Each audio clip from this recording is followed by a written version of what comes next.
The numbers what I put there. She was initially almost 120 and postpartum was 170. She didn't get her HbA1c done. Obviously, her gynecologist referred her to meet the physician there, but she was reluctant and obviously she was surprised. Why do I get diabetes at such a young age? Like most of them do, and she continued to be on alternative medications as well as lifestyle modifications. But in spite of doing this, the UTI was recurrent, and obviously when her gynecologist told that you need to plan pregnancy only once your A1C is close to 6.5. She took things seriously and she did come to our center. And obviously, when we evaluated that time, her fasting was 126, postprandial was 197, her HbA1c was 6.9. So, in fact, she's done the A1C multiple times, and obviously, she was confused why there was a variation. So, this was done in an HPLC method. Apart from this, her other blood workup was normal, hemogram, lipids, LFT, RFT was normal. Her PSH was slightly, probably because she was planning for pregnancy, you could say slightly on the high side, but again it was 5.6 and her free T4 was 1.1. Her urine was also normal, her microalbumin, there was no microalbuminuria. Her retina examination was also normal. If you look at her family history, except for her mother, who again the onset was more than 40 years, she was on OADs. So again, there was a problem that I had just, my mother was at a later stage, why did I get at an early stage? This was the other recurring question which was there during the consultation. On examination, obviously she didn't have any signs of insulin resistance. You can look at the BMI there, her weight was 48 kgs, BMI was 17.6, a lean phenotype, and the waist circumference was 73.5 centimeters. In Asian Indians, it's extremely important when you look at BMI. We know the BMI cutoffs are slightly different for Asian Indians. You always look at the waist circumference because we know that Asian Indians can develop, even at probably even type 2, you can have a lean phenotype with a slightly higher waist circumference. So these are the factors which we need to take into consideration. Mainly because of a lean BMI and young onset, apart from the routine workup, I asked for a fasting and a stimulated C-peptide. When I mean stimulated C-peptide, it's basically a post-meal stimulated C-peptide. In a research setting, you tend to do what you call as a glucagon stimulation. But obviously, in a clinical practice, it's difficult to inject glucagon for everyone and then look at the C-peptide. So you do a standard carbohydrate meal. There are a lot of studies on a mixed meal also. You can give a mixed meal liquid diet, and again you can do at 90 minutes. You can check for the stimulated C-peptide. So we asked for a fasting and stimulated C-peptide. Asked her to, because she was kind of borderline there, and anyway she was planning for pregnancy. I said you need to be on insulin, but whether you will have to continue insulin or switch over to OADs depends on your result. So I asked her to come after a week with the SMBG readings. Luckily, she didn't reveal. This was the problem. When you take out the history, right, then she says my UPT was positive, and then she says, okay. Then I said, anyway, so UPT was positive. Anyways, you review the gynecologist. A C-peptide, you can look at the result there. Fasting C-peptide was 0.36. The stimulated, the post meal was 1.44. Please note the units whenever you see a C-peptide. This is picomoles per ml. Generally, what majority of the laboratories do is the ng per ml. So you need to do the conversions there. You use the same metric, then you will kind of get confused. But if you look at some of the cutoffs, and these are because of a lot of multiple studies, this is kind of a what you call a low normal range, the stimulated C-peptide. It's neither a kind of a classical type 2, you would say, or like classical type 1 where the levels are much lesser. But anyway, since she was planning for pregnancy, so obviously at this point, you think of some of the differentials, and one of the differential is, if you think it's a type 2, many of you I think would be knowing about the clustering of type 2. There are subtypes of type 2. There is a spectrum, what you call as a severe insulin deficient subtype of type 2. Or is she in a honeymoon phase of type 1, what you call as the LADA? Obviously, I asked for an autoantibody panel, that is, we do a triple antibody, that is a GAD65 zinc transporter as well as an IA2. But obviously, she was planning for pregnancy. I said, anyways, we'll start you off insulin, so we'll see how things go and we'll titrate the dose. So she was started on a premixed insulin, 6 and 4 units. But you need to remember, generally in pregnancy, a basal bolus regimen is what is generally recommended. There's a lot of inertia here in starting on insulin, so I said, okay, let me start off and then let me, based on the readings, let me titrate. And obviously, because of pregnancy, the thyroxine supplement was also started. Her glucose readings, when she came for the review, was more or less within the range.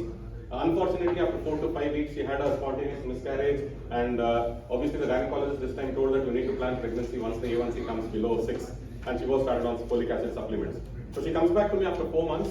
Obviously, I repeated the glycemic parameters. Sugars are much under control. I mean, the A1C had come down to 6.1. See, always when you do a C-peptide, make sure you have some amount of euglycemia. High blood glucose levels can cause glucotoxicity and suppression of the C-peptide. And that is why I said, let me do a serial monitoring and let me do the GAD antibody. This is where the confusion started. Her GAD antibody came negative. You can see the fasting is around 0.47. Fasting, you don't look at much more. What is more important is the stimulated C-peptide, that is the post-meal stimulation. When you compare to the previous value here, it was 1.44. Now it's kind of come down to 1.15. It's around 4 months. You can probably do 4 to 6 months, but it is around, there is a downtrend there. So obviously at this point you're in a kind of a position how to proceed. But the idea is, because anyway she's planning pregnancy, obviously we need to continue insulin, preferably a basal bolus regimen.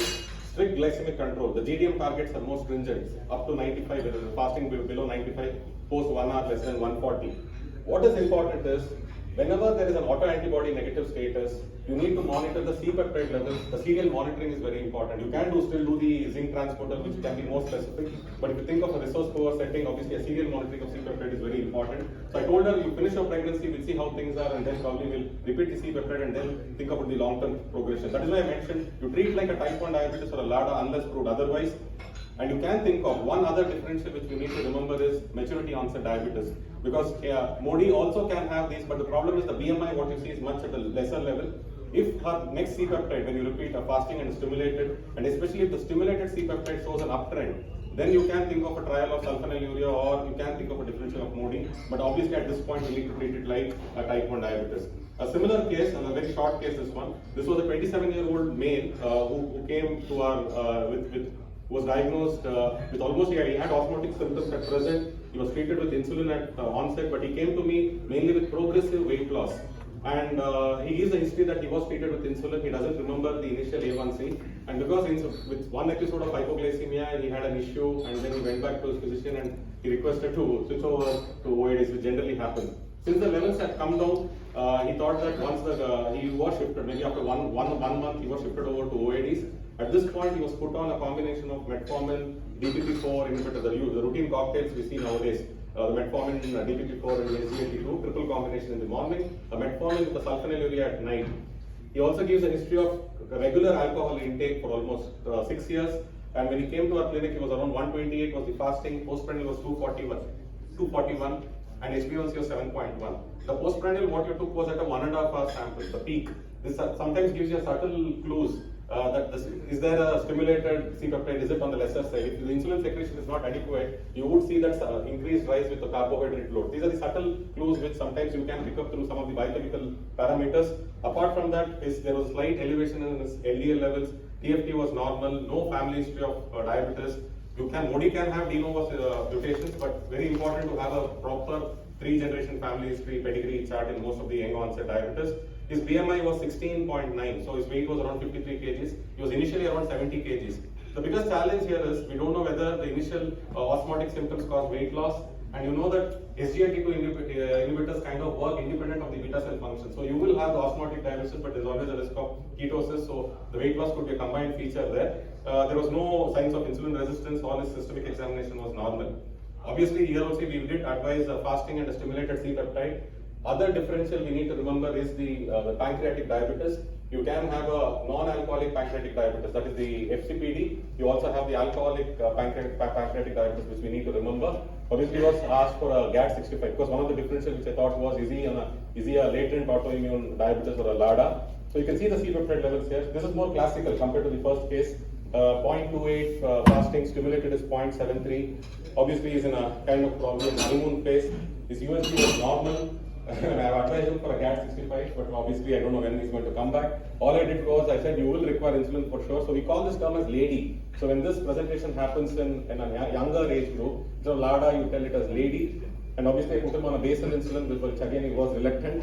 But I continued. I stopped the SGLT2 inhibitor. I continued sitagliptin. There are a lot of studies, a review of literature, and a lot of experience with you can add a DPP-4 inhibitor has some sort of a protective role, but definitely sooner or later he may require a prandial insulin. So obviously, I advise him to monitor and review with the readings. So obviously, the other idea was to repeat the C-peptide again after 3 to 4 months, but to see a declining trend. But this more or less looks like a classical honeymoon phase. This is a wonderful article. These are some things which we need to keep in our mind that when you work up an young onset diabetes, Obviously, I've spoken about a couple of differentials there. One other entity which is very important here is what you call as a ketosis-prone diabetes, who may present. So you cannot go with an idea saying, oh, ketosis, it is type 1, no ketosis, it is not type 1. There is an entity called as a flat push diabetes, where you can present with ketosis at presentation, and later there is beta cell recovery. So initially you will treat them with insulin, the glucotoxicity comes down, then they tend to respond well with the OAD. So these are some of the differentials we need to keep in our mind. We have the genetic disorders and the secondary diabetes, the endocrine disorders, but these are the basic ones which we need to remember. And again, what you call in our Asian Indian phenotype, you cannot always think that a thin phenotype, type 1, obese phenotype, type 2. There can be a lot of heterogeneous presentation, mainly because of early onset of obesity and mixed features. So to summarize, any young onset diabetes, a detailed history with family pedigree chart is very important. A 3-generation family history is very important. C-peptide levels, it should be done post-glycemic control. This is something what I learned through my residency. You have a lot of enthusiasm initially. You go there, you get a type 1 case, you order a C-peptide, then you get taught by your boss why you should not order a C-peptide if it was 400, 500. Because all you need to do is, the patient will give you the clue there. All you need to do is control the sugars, achieve euglycemia, do a detailed workup, do the C-peptide post-glycemic control, because glucotoxicity can itself suppress your what you call as your C-peptide levels. And between a fasting and a stimulated C-peptide, there is something called as a random C-peptide also. A stimulated C-peptide level is more important in looking at what type of diabetes it is. And when you do a stimulation, as I said, we can do a post-meal stimulation. And again, if a cost is a factor, if you want to choose between a fasting and a stimulated, choose the stimulated C-peptide. And again, as I mentioned, in a resource-poor setting where you cannot do the autoantibody panel, the serial monitoring of C-peptide levels definitely helps. And definitely when somebody comes to you with osmotic symptoms, young onset, 12-13% HbA1c, kindly avoid SGLT2 inhibitors in a background of osmotic symptoms, because this can add on to the risk of ketosis or ketoacidosis. A lot of you would have read about euglycemic ketoacidosis with SGLT2. So you need to be very safe in these scenarios. Insulin is definitely a safer choice. And definitely, if you think it's a maturity onset diabetes, yes, you do the workup, you have the genetic study, but clinically, you can think of trial of sulfonylureas in them and see the response. And definitely, the continuous glucose monitoring, like the ECGs, you keep seeing the CGMs, you get a kind of a glimpse what kind of diabetes it is. LADAs will kindly have a lot of brittleness. Type 1, type 2 will again behave differently. So these are some of the subtle markers which you can bank on. Thank you.